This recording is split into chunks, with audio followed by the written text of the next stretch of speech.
Kalau satu pun manusia sudah tak ada mau mendengar kata-kata kita, maka berbisiklah ke bumi, berbisiklah ke tanah. Maka saat itu makhluk-makhluk langit akan mengaminkan doa-doa kita. Usolli sunnatal hajat rakaataini lillahi ta'ala. Allahu Akbar. Di sujud terakhir mengadulah kepada Allah, berbisiklah ke tanah, tempelkan kening ke lantai, ya Rabb, ya Allah. Habis itu diam. Karena kalau diomongkan sholatnya batal. Sholat kalau pakai bahasa Indonesia batal. Maka manggil saja, menyeru, ya Rabb, ya Allah. Habis itu ngadunya dalam bahasa Indonesia, ya Allah. Karena kalau diucapkan ya Allah, jodoh kok nggak datang juga, oh batal sholat. Ya Rabb, habis itu dalam hati. Kalau sampai dilafazkan satu kata saja bahasa Indonesia, bahasanya batal. Mintalah kepada Allah Subhanahu wa Ta'ala, luahkan segala yang ada. Mau menangis di pintu Ka'bah jauh. Ada orang berkata, saya ngadunya kepada Allah hanya di pintu Ka'bah, Pak Ustaz. Ongkos berapa? Iya kalau dapat trapel yang betul. Kalau tidak, umroh Cengkareng namanya. Maka ikut sunnah Nabi. Aqrabu ma yakunul abdu min rabbih wa huwa sajid. Orang yang paling dekat dengan Allah bukan ketika di Makkah, bukan ketika di Taman Raudhah, tapi kapan? Wa huwa sajid, ketika dia sedang bersujud. Maka saat sujud itulah ajukan segala keluh kesah kepada Allah. Nabi Musa alaihissalam ketika itu mengadu berdiri di bawah pohon kayu, tak ada tempat untuk mengadu. Di saat itu Nabi Musa melihat dari kejauhan ada orang antri panjang, antrian. Nabi Musa mendekat.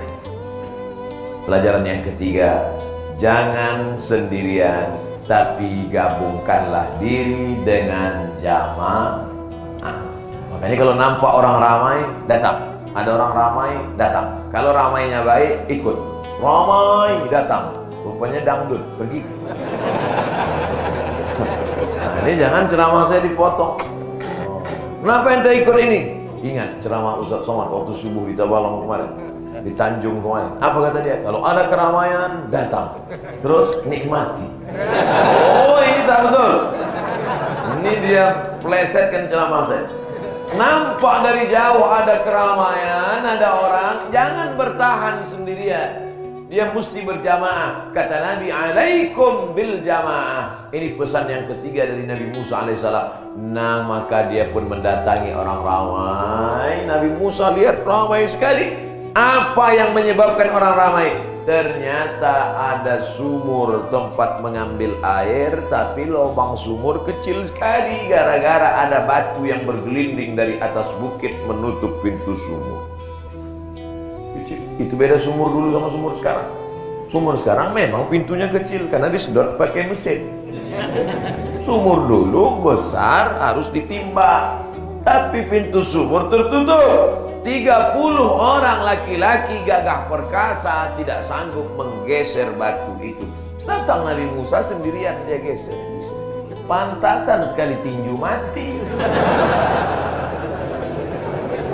Sendiri Nabi Musa. Jadi tenaga Nabi Musa itu adalah 30 laki-laki yang gagah perkasa.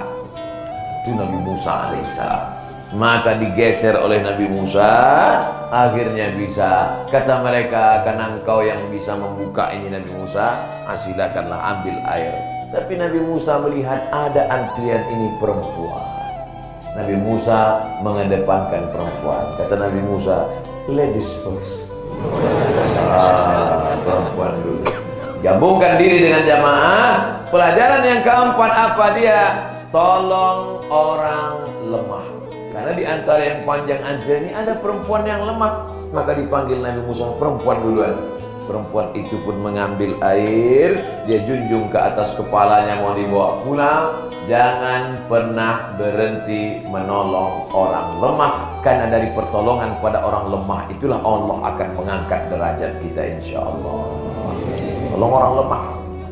Pada kasus ini perempuan, di tempat yang lain tidak selamanya perempuan. Nah, ini jangan nanti kamu udah nolong orang lemah, saya belum lihat perempuan yang perlu ditolong. Enggak selamanya perempuan. bisa juga orang tua, bisa juga anak yatim, bisa juga fakir miskin. Cari orang lemah. Ustadz, saya ini sedang masalah usaha saya Pak Ustadz. Gimana ini? Sholat sunat sudah, zikir sudah, hati nggak juga tenang. Cari suatu kampung, di kampung itu ada orang yang paling lemah, saking lemahnya sampai nggak bisa keluar rumah gara-gara hutang sekeliling pinggang, sampai-sampai nggak bisa beli beras karena tukang beras sudah tidak ngasih hutangan lagi. Tanya dia, Pak tukang beras, ya siapa yang hutangnya paling banyak di sini? Ada itu orang, ini saya bayarkan, bulan depan kasih dia beras lagi. Tapi betul-betul dia orang baik yang terjebak, bukan memang profesi tukang hutang.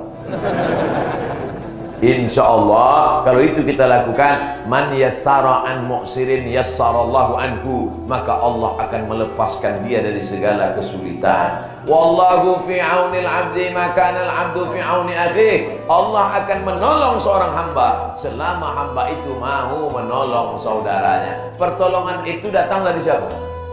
Dari Allah. Hamba yang ditolong itu menolong, doa dia kepada Allah, ya Allah, sebagaimana orang ini sudah melepaskan aku dari kesulitan, lepaskanlah aku ya Allah. Tapi memang zaman sekarang ini Bapak Ibu, menolong orang susah ini kadang seperti menolong anjing terjepit. Sudah lepas kita digigit. Maka jangan pernah tobat berhenti menolong orang susah. Banyak juga di antara kita ini, saya nih Pak Ustadz, tobat menolong orang susah. Tobat dari sabu-sabu bagus, tobat dari narkoba bagus, tapi tobat dari nolong orang susah jangan. Walaupun berkali-kali orang susah mengkhianatimu, jangan pernah, karena anggap itu adalah ujian dari Allah Subhanahu wa ta'ala.